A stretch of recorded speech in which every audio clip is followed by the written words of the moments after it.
Buenos días a todos a una nueva conferencia plenaria de los 17º Encuentros Complutenses en torno a la traducción.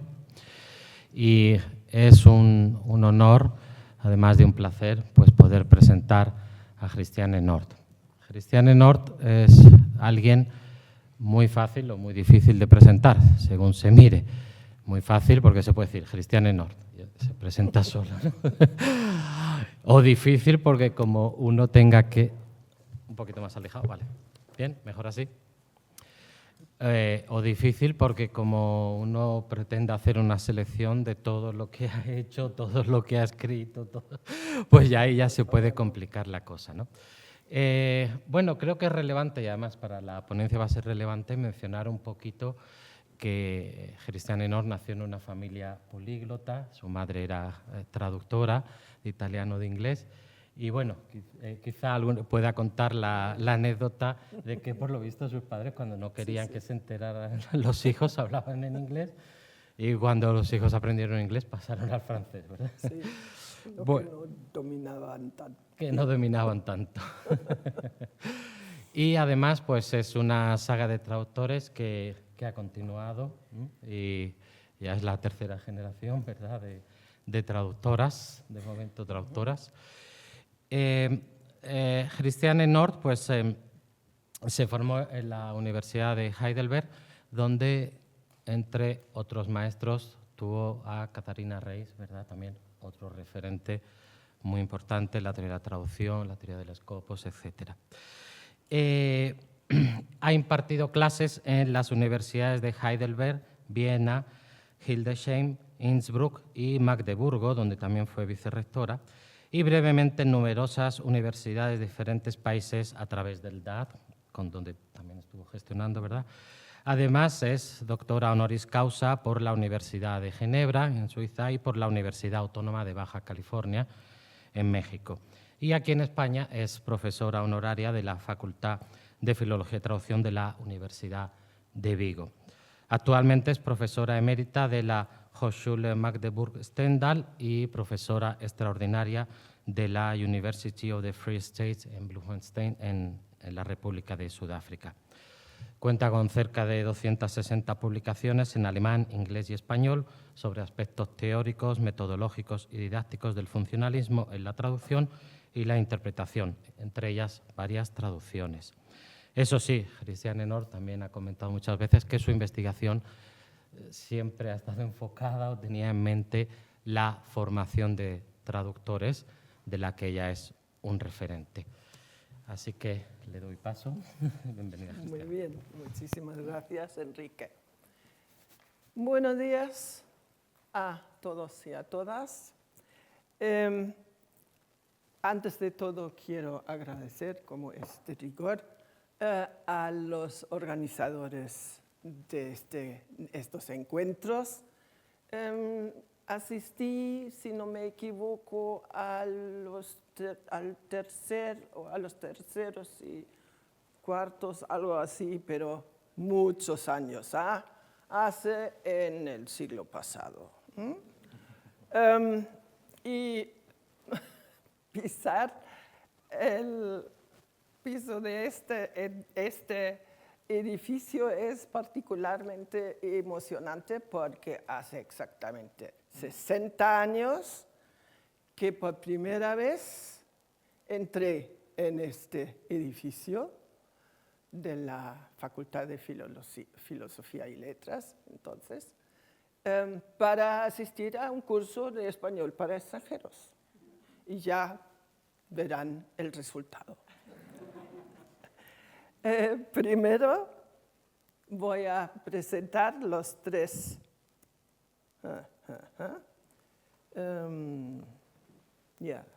Si puedo.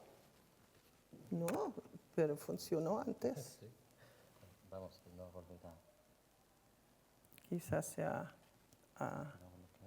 ahorcado.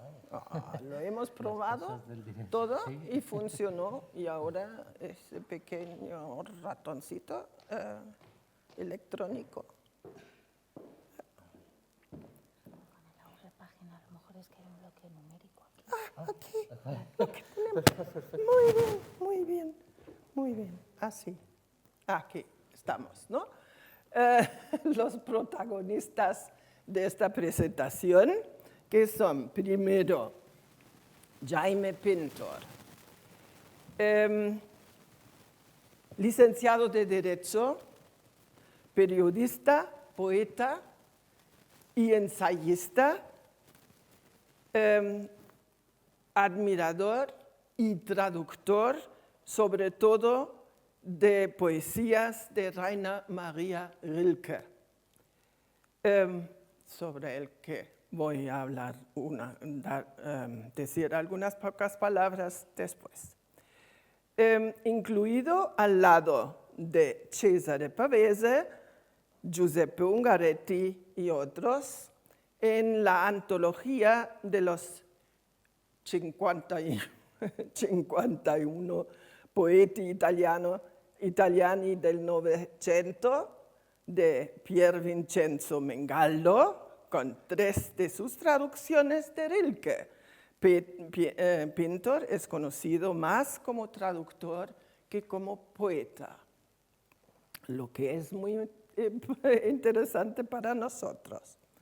Rainer Maria Rilke, poeta y novelista austriaco, considerado como uno de los poetas más importantes de lengua alemana de esa época de entreguerras, y sus obras fundamentales son las elegías de Duino,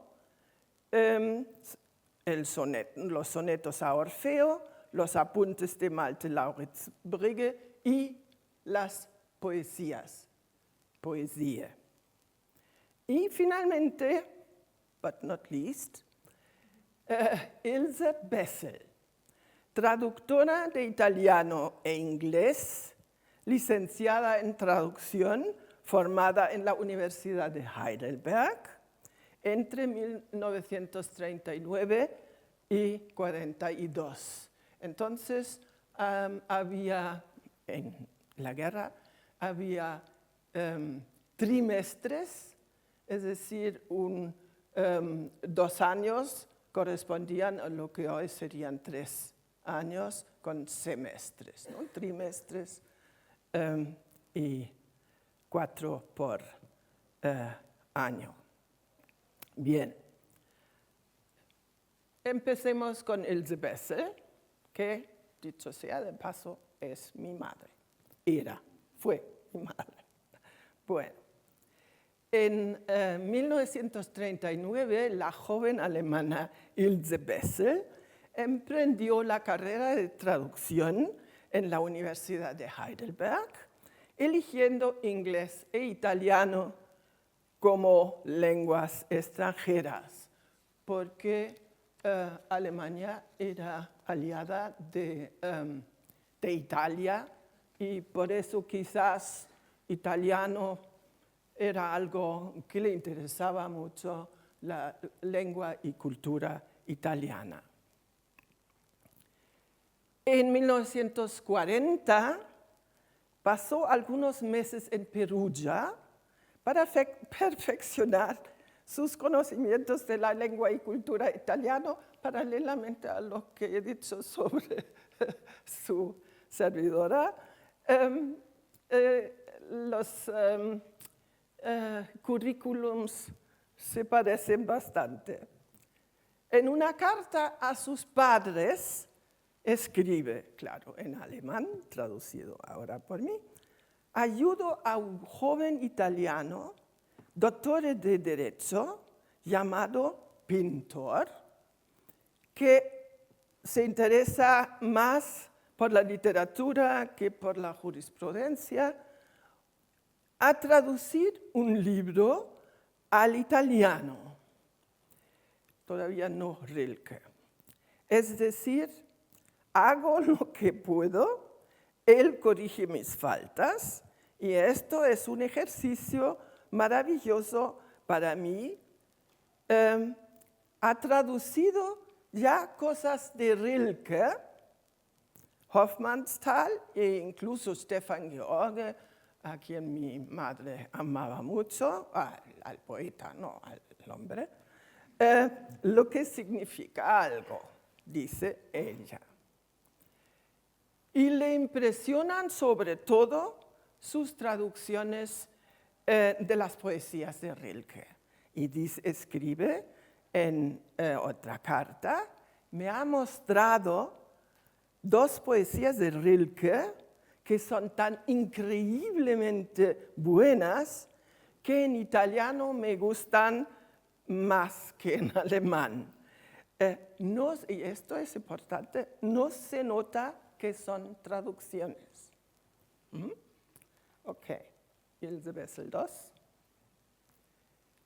Después de su regreso a Heidelberg a continuar sus estudios ahí, mantuvo el contacto con Pintor y se desarrolla una cooperación, una amistad. Nunca habló de eso, así que la familia no sabe qué pasó o qué no pasó. Así que digamos, una amistad y una amistad traductora. Pintor la recomienda a Giulio Einaudi, jefe de la importante casa editorial de Torino, y Else es contratada como traductora de varios libros, no literarios, sino más bien históricos. En enero de 1942 se publican las poesías de Rilke en italiano, con la dedicación, este es el libro, con la dedicación del traductor, aquí lo tenemos, ¿dónde está? Aquí, a Ilse Bessel. Y la familia de Pintor estaba pensando, es una amiga de Rilke, o quizás, ¿qué relación existe entre Rilke, Pintor e Ilse Bessel? Pero nunca se aclaró el caso. Así que tenemos aquí la cubierta del libro, y lo que siempre me extraña es que en 1940 se publique en Italia un libro, así que el papel lo muestra un poco, que son tiempos de guerra, ¿no? Pero un libro de poesías traducidas del alemán, ¿no? Es algo también que hay que notar.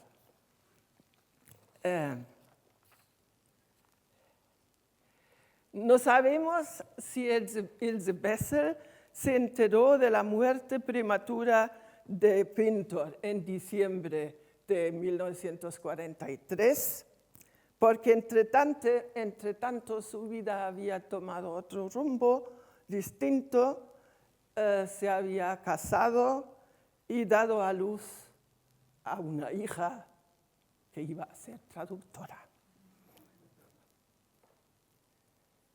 En lo siguiente voy a hablar primero sobre la traducción de poesía en general, pero brevemente, no se asusten, y las estrategias traductoras de Pintor, en especial después de describir brevemente la relación entre Rilke e Italia y la recepción de poesía en ese país. A ver, esto es de rigor, ¿no? En cualquier presentación mía, algunas consideraciones traductológicas. Si piensan en ediciones bilingües, así, con italiano y alemán, ¿no? Piensen en a qué público se dirigen estos. Yo diría que se dirigen primero a un público que domina, al menos hasta cierto punto, la lengua del original, ¿no? Porque de otra forma no tendría mucho sentido hacerlo frente a frente. Segundo, los que saben poco alemán leerán probablemente primero el italiano como texto independiente y después quizás van a echar un vistazo a la otra página, ¿no? Para ver cómo ha traducido esto, cómo ha traducido lo otro. Y tercero, los que dominan ambos idiomas y comprarán quizás los dos textos para ver y juzgar las decisiones del traductor, ¿no? El problema con las recensiones de textos traducidos, no solo de poesía, es que los críticos suelen mirar el texto traducido y raras veces compararlo con el original. Pero sí, así pueden picar cosas que no entienden o que suenan raras o algo así. ¿Ok? Según mi tipología de traducciones, esto requeriría una traducción documento.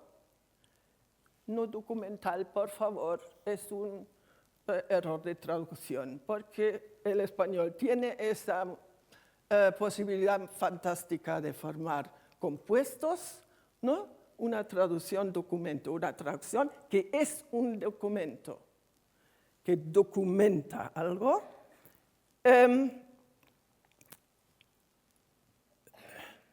Y de las traducciones documento podemos distinguir una literal o una filológica con notas a pie o al final del libro.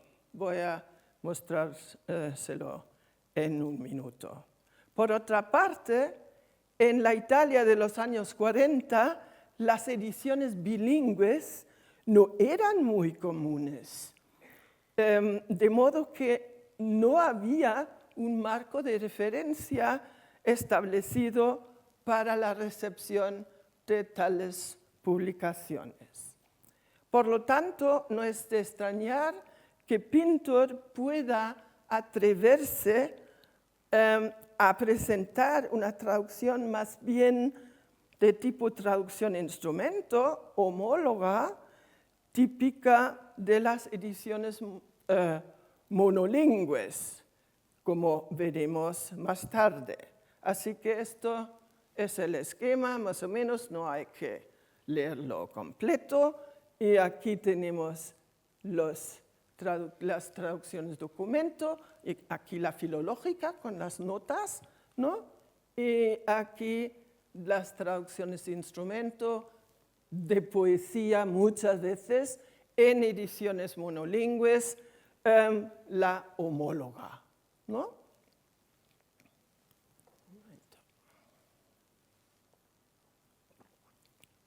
Bien, el contexto histórico que no es realmente de entreguerras o preguerra, sino casi de guerra, pero claro, las traducciones de Rilke empezaron antes, ¿no? Ellas son de verdad de entreguerras. Durante toda su vida, Rilke tenía una relación estrecha con Italia, con la cultura italiana, y viajaba mucho por el país, a Viareggio, Florencia, Venecia, Roma, Nápoles, Capri y Duino, donde escribió las elegías de Duino, y sobre todo la Toscana. Claro, ¿quién no la quiere?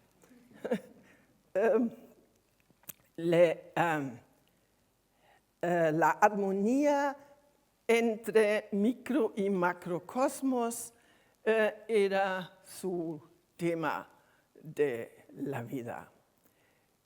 Tradujo también Petrarca, Miguel Ángel, Leopardi, e incluso compuso poesías en italiano. Así que una relación muy estrecha literaria entre Rilke e Italia. Sin embargo, por otro lado, Rilke era casi desconocido en Italia, salvo en unos círculos de germanistas que se interesaban por la literatura alemana, ¿no? Pero el gran público no conocía a Rilke. Aunque ya en los años 20 se habían traducido algunas de sus obras y publicado. Tanto más extraño es el gran número de traducciones, de traductores que fundaron la popularidad de Rilke en los años 30 y 40. Entre ellos Vincenzo Errante y Jaime Pintor. Vincenzo Errante tradujo muchísimas obras de Rilke, casi todas, y su influencia era tal que Rilke fue considerado como un D'Annunzio alemán. D'Annunzio era en esa época representaba un giro contra el naturalismo de los románticos precedentes y eran a veces místicas y sensuales, y las traducciones de Vincenzo Errante documentan traducciones documento-filológicas con notas, mientras que las de Jaime Pinto mostraban una actitud distinta, tanto que Elio Vittorini, famoso novelista, traductor y crítico, escribió en una carta a Pintor en 1941: «He comprado las traducciones de Rilke, el libro más bello de poesías que he leído este año. Finalmente alguien ha redimido a Rilke», en Italia. Las poesías en Italia, estas traducciones de Pintor se publicaron por primera vez en 1942 y una segunda edición en cuyas pruebas habían sido corregidas por el propio Pintor apareció en 1944 con una nota sobre la fecha y las circunstancias de la muerte de Pintor, porque Pintor, como sabemos ahora, era miembro de la resistencia italiana contra el fascismo y se dice que cooperaba con el British Intelligence Service y así se explica un poco su muerte. Porque en la nota se dice, el autor de esa traducción cayó en la ejecución de una misión militar encargada por los aliados en la frente entre Nápoles y Roma en diciembre de 1943. Muy, muy joven. En 1946, el libro fue reeditado con el mismo contenido, pero en un formato más atractivo y complementado con una biografía del traductor, no de Rilke, no del autor, sino del traductor, ¿no? Ya ven las relaciones aquí. Y en 1948 se publicó una nueva edición más completa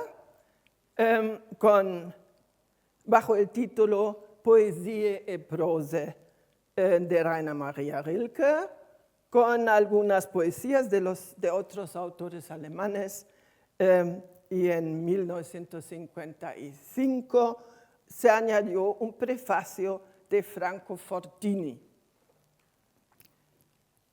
En este formato, el libro forma parte hasta hoy de la colección de poesía de la Casa Einaudi, que todavía existe.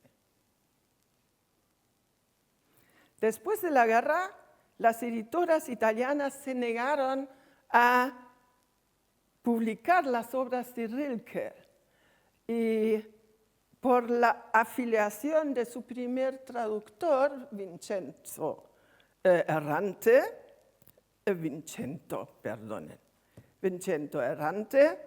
al fascismo. Pero esta situación cambió en el nuevo milenio, probablemente por la caducación de los derechos de autor, y las traducciones que se publican hoy son las de Pintor. Jaime Pintor, Pier Vincenzo, este es Vincenzo, por eso los confundo. Pier Vincenzo Mengaldo incluye a Pintor en su antología 51 Poeti Italiano del Novecento, con 3 traducciones de poesías de Rilke, porque, como dice, muestra su maestría en traducciones y no como discreto lírico hermetizante. Para Pintor, la poesía de Rilke no era objeto de análisis crítico, sino inspiración, modelo y motivo de escribir sus propias poesías. Despertó en él un eco que le permitió entrar en ese mundo paralelo milagroso que era la literatura en aquellos tiempos de guerra. En una nota al final de la edición bilingüe de las poesías, Pintor escribe, y es casi la única noticia que tenemos sobre sus estrategias de traducción. La selección de poesías es libre de su libro. No he querido dar al lector un compendio de la obra de Rilke, quería incluir aquellas que en un momento o una circunstancia particular han sido un descubrimiento y un motivo de hacer poesía. La traducción es libre. Noticia tal vez inútil para cualquiera que sabe que cada traducción es libre por naturaleza. En algunos casos es arbitraria. El texto alemán enfrente indicará tales arbitrariedades y será testimonio en favor de eventuales condenaciones. Sí, así que Pintor se dirige a un público que domina el alemán, al menos hasta cierto grado, ¿no? Sus principios de traducción hay que encontrarlas en varios artículos, críticas, o como critica quizás las traducciones de otras personas, y así se puede quizás ver ya lo que pensaba sobre la traducción. La traductología no existía, claro, tampoco existía cuando yo estudié la traducción en Heidelberg en los años 60, ¿no? Pero algunos principios sí guiaban su labor de traducción. Primero, con referencia a Alberta de Goethe. El sonido del original no debe falsificarse. El sonido del original no debe falsificarse, aunque el patetismo exagerado del movimiento de tempestad e ímpetu debería reducirse. Esto no significa una imitación servil del metro de la poesía si esto cambia el contenido semántico. Segundo, en el léxico, hay que evitar expresiones anticuadas, igual que asperezas modernas, así que un camino medio. Y quizás es este el secreto, porque las traducciones de Pintor todavía son tan populares, también se reimprimen, republican, ¿no? Porque no es muy anticuado ni tampoco moderno en el sentido de esa época, sino más bien neutro en cuanto a su afiliación temporal. Con referencia al poema Anunciación, escribe: el estilo de la traducción, caracterizado sobre todo por la elisión de aquellos elementos que hubieran producido un énfasis exagerado, manteniendo al mismo tiempo la tensión del original, corresponde al concepto de la traducción propagada por los herméticos. Y también, lo que claro, es también algo que me interesa a mí por lo que decimos en la docencia de traducción, uso de textos paralelos. Ruggero Jacobi escribe: recuerdo que para traducir Orfeo e Eurídice Hermes, Jaime buscó durante mucho tiempo un modelo de versificación italiano, ¿no? Para orientarse hacia el público italiano, y esto es característico de las traducciones instrumento. A ver, un ejemplo, como debe ser. Früher Apollo, y ustedes leerán probablemente más fácilmente que los alemanes la traducción de Pintor en italiano, por eso no quería poner una traducción literal, una retraducción literal de la traducción de Pintor en español, ¿no? Esto es un poco complicado. Este poema pertenece al ciclo Nuevas Poesías, publicado en 1907, y se clasifica como uno de los llamados poemas objeto, en los que los objetos descritos reflejan simbólicamente la vida interior. La cabeza del joven Apolo de Mantua, del Museo del Louvre, que debe haber inspirado a Rilke, data de la prehistoria griega, de modo que el adjetivo früh del título es ambiguo, indicando el origen de la estatua, la edad del joven y el inicio de la primavera, que sin embargo implica el otoño y con él la muerte. La rosaleda y las rosas que están perdiendo sus pétalos son un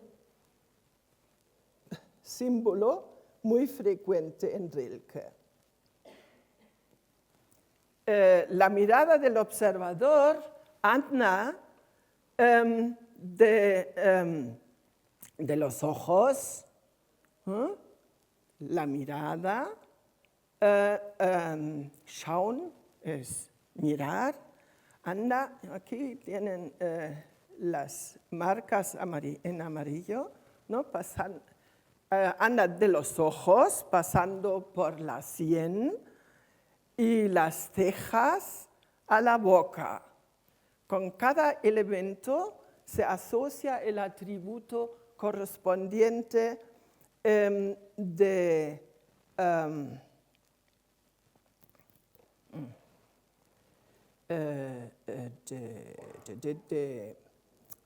Apolo, la poesía con los ojos, el laurel en las sienes con la victoria, las cejas con la rosaleda y la finitud de la vida y boca con el canto, ¿no? Así por eso poesía objeto. Así, ya, lo hice, qué bien. Ahora pueden compararlo, al menos puntualmente, ¿no? Hemos comparado, y para eso le agradezco mucho a mi hija Britta Nord, también traductóloga y traductora, porque claro, con el italiano me ha ayudado mucho, ¿no? Mi italiano es más bien de familia y pasivo y claro, muy hispanizado también, porque cuando quiero hablar con la familia en italiano, yo pienso en una frase bonita en italiano, correcta y todo, y abro la boca y ¿qué sale? Español. Es así mi destino. Así que tenemos cronológicamente primero la traducción de Vincenzo, aquí he puesto Vincenzo Errante, en una edición monolingüe. Apolo primitivo, es decir, Apolo adolescente, früh, Apolo primitivo, refiriéndose a la edad de la estatua, ¿no? De Jaime Pinto, Apolo primitivo de Pietro de Nicola, Apolo primitivo de Giacomo Cacciapaglia y Apolo da Giovane de Giuliano Donati. Las 4 últimas son en ediciones bilingües. Errante explica que su traducción es exegética, explicativa e interpretativa, fiel al espíritu y a la palabra, a menos que novele el sentido o vaya en contra de los requerimientos de una poesía italiana. Ilse Bessel considera que el resultado es tan horripilantemente malo y sin empatía. Ayer oímos de empatía, sin empatía con el carácter de Rilke, que Jaime puede estar orgulloso de haber logrado un triunfo tan formidable sobre un famoso catedrático.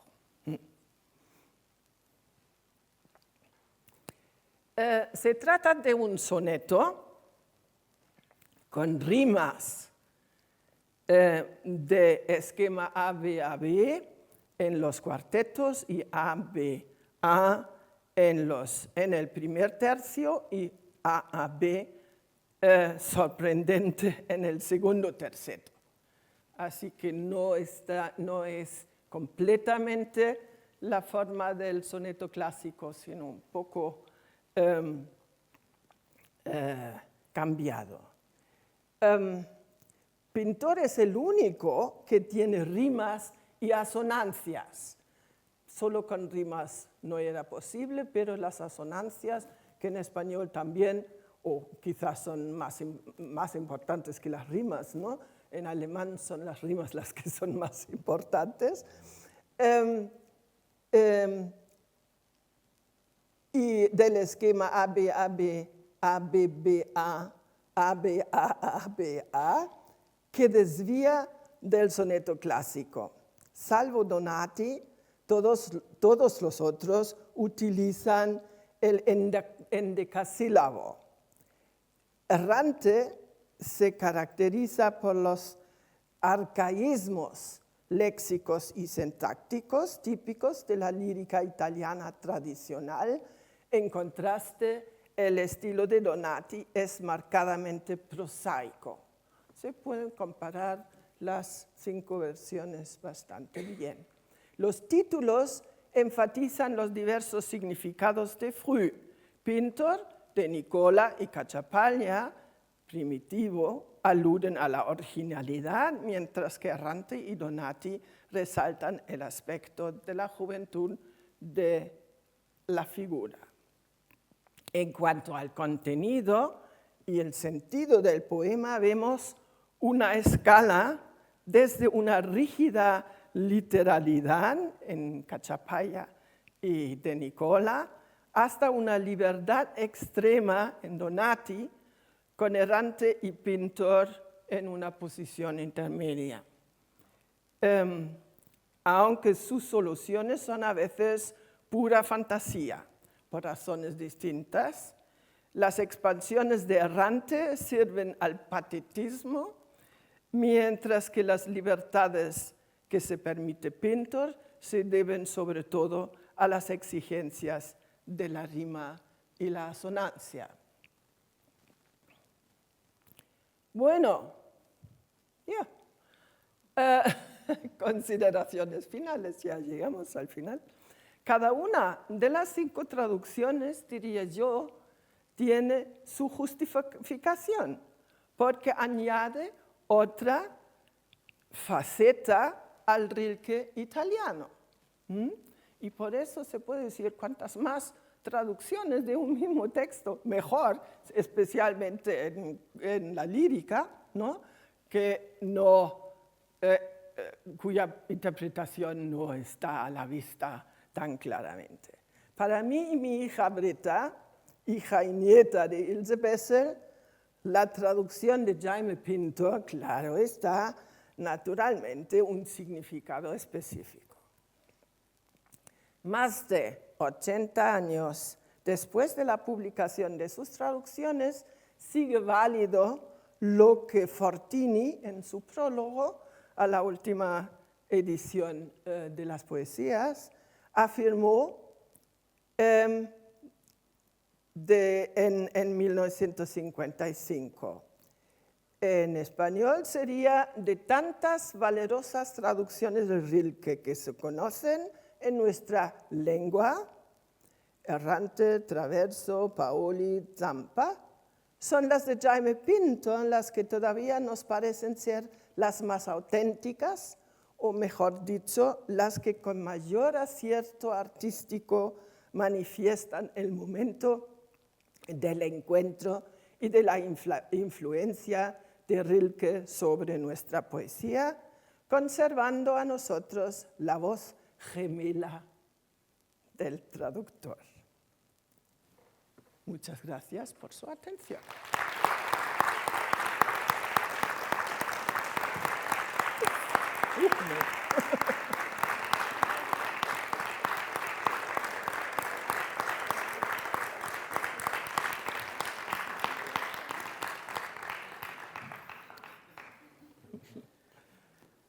Muchísimas gracias. Bueno, pues tenemos algún tiempo para preguntas para Cristian Enos. El micrófono, por favor. Aquí Sí, tenemos. gracias.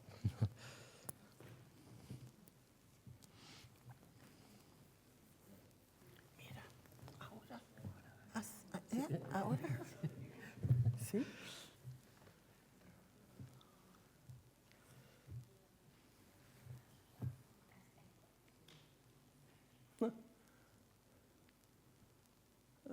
Las ¿Botón pilas. por ahí, por algún lado? Probablemente.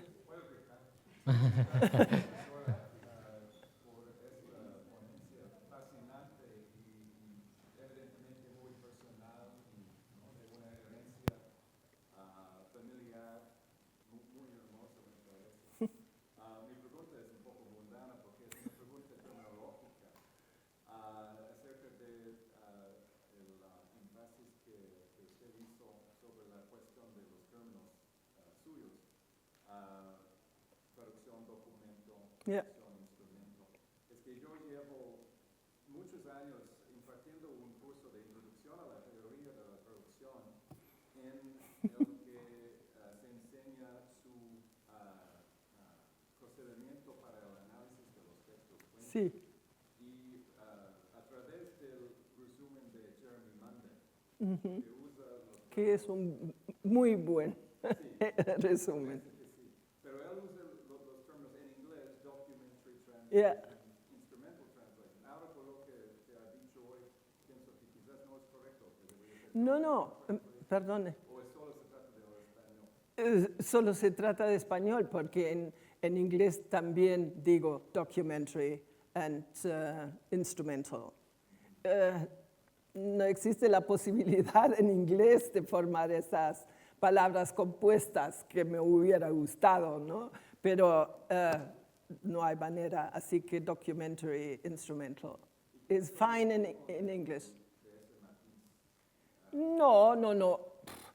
Claro, siempre hay que leer la definición junto con el término, ¿no? Como con cualquier término técnico de cualquier disciplina, pero ya tiene otra solución para hacerlo. No, en español creo que eso de las compuestas, de los compuestos es fabuloso, me gusta mucho, pero en inglés tampoco tendría una idea similar. Document translation, no, no. Entonces sonaría a translation of documents. Yeah. ¿Más preguntas? Por ahí.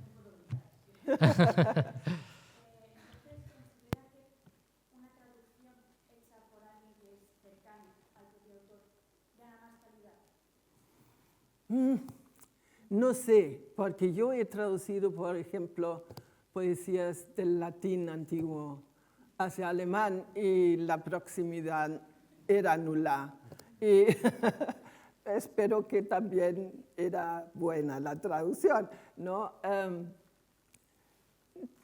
Pueda ayudar en este preciso caso, pero no en general. Yo diría siempre, y esto no se puede decir de Pintor porque claro, no existía la teoría de traducción. Yo diría que una competencia traductora es lo más importante. Y hay gente que lo tienen, yo no sé de dónde, pero los otros lo tenemos que aprender y pensarlo. Así que también en lo que se refiere a las rimas, asonancias, esto es algo pensado, eso no es puro sentimiento, ¿no? Él adrede ha utilizado este esquema del soneto un poco alternado del clásico porque le ayuda a utilizar estas rimas, estas asonancias, ¿no? Y además, disculpen lo de esta mañana. Sí. Se suele decir que el mejor traductor de poesía es poeta también, ¿no? Sí. Entonces, Pintor sería el caso. Los demás traductores de Rilke al italiano, no sé hasta qué punto eran poetas, pero eso No lo son. No, Errante, por ejemplo, es catedrático de literatura.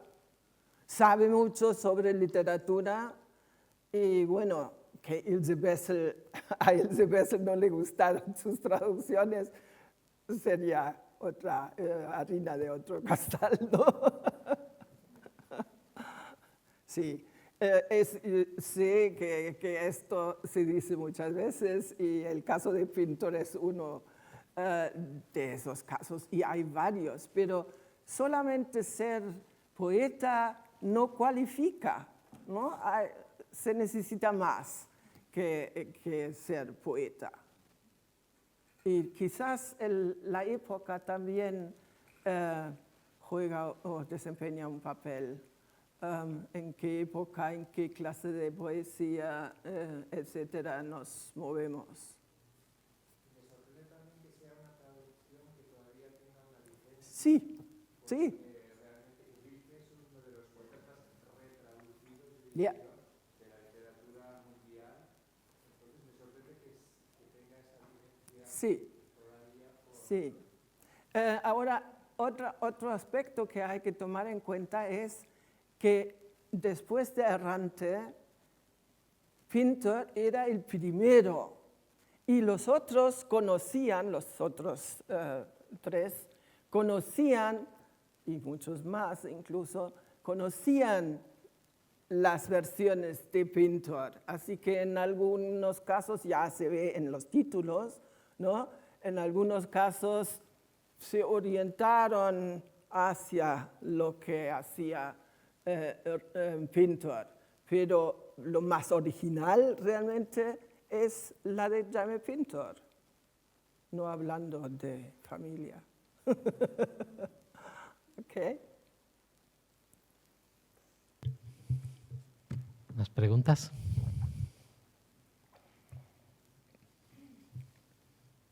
Muchísimas gracias por la fascinante conferencia en eso de la traducción poética, tanta falta nos hace la poesía también en estos días. Yo quería hacer una pregunta sobre la última traducción que sigue vigente, si no he entendido mal, en las 4 últimas ediciones en ediciones bilingües, porque el haber traducido Apolo de joven, el estudio Apolo, cuando Yeah. ese poema está en directa dependencia con el, es que si no digo mal, Archaicos o Apolos, Sí. me parece una muy mala elección, ¿no? Es decir, haber entendido mal Sí. el poema y el poema siguiente, ¿no? Sí, hay otras faltas, errores o malinterpretaciones también en esa traducción. Así que no todas captan, por ejemplo, lo de las cenas que se interpretan como sueños y entonces se rompe esta progresión en la cara, ¿no? Así que según los diccionarios sí se podría leer eso, pero no tiene mucho sentido. Es decir, para la interpretación está a la vista que va de las cejas, de los ojos a las cejas y a la boca, finalmente.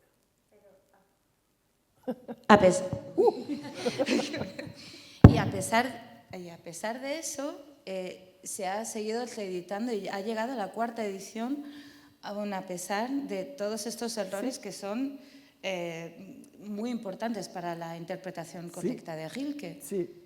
¿Y no dice nada la germanística sobre esto? No he entrado tanto en la germanística, lo debo admitir. O la teoría de la...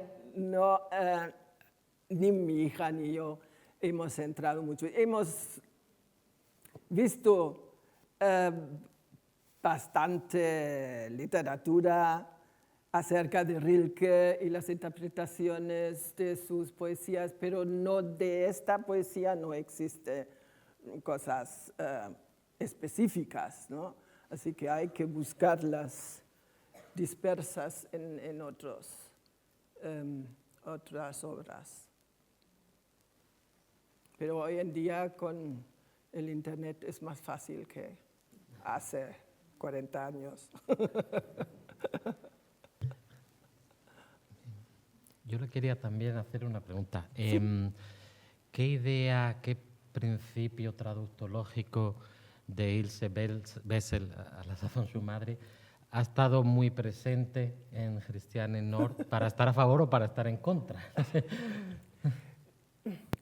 Mi madre murió muy joven, a los 50 años, así que yo todavía no había empezado mi carrera académica Cuando ya nunca hemos hablado en el poco tiempo que teníamos juntas, no hemos hablado de teoría. No, ella me enseñó en la mesa del almuerzo algunas cositas en italiano o en inglés o en lo que sea. Y esto, claro, formó en mí esta idea de hacerme traductora también, pero traductora, no como hoy algo híbrido entre traductora y docente de traducción y teórica, no, aplicadora de teorías ajenas, más bien así, ¿no? No puedo decir esto, no, pero se ve en lo que he citado que ella tenía la idea que es muy difundida también, está muy difundida, que no se debe notar que es una traducción, ¿no? Yo diría, depende, ¿no? Depende del scopus, depende de la finalidad de la traducción, porque una traducción literal para estudiar la gramática o los esquemas poéticos, etcétera, tiene su razón de ser.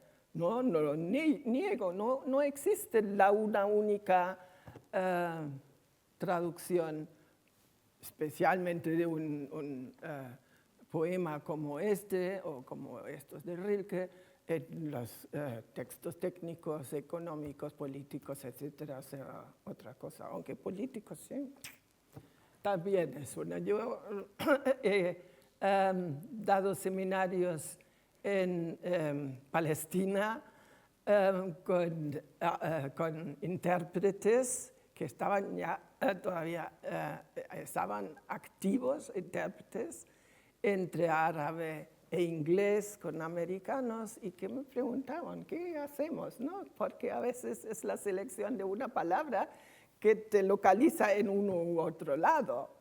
Y esto eran discusiones interesantes, claro. Al menos tan interesantes como esto. Muy bien. ¿Alguna pregunta más?